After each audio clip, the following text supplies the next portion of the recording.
Pagka namatay po ang tao, yung kaluluwa niya na humihiwalay nga sa kanyang katawan, napupunta po, kung ikaw po ay mabuting tao, yung kaluluwa mo pupunta doon sa dambana ng Diyos sa langit.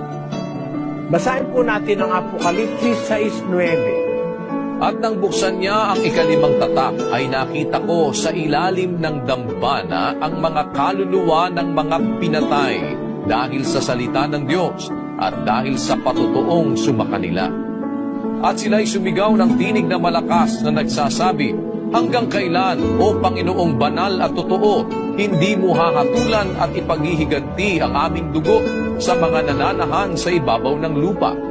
At binigyan ang bawat isa sa kanila ng isang maputing balabal at sa kanila'y sinabi na magpahinga pa ng kaunting panahon hanggang sa maganap ang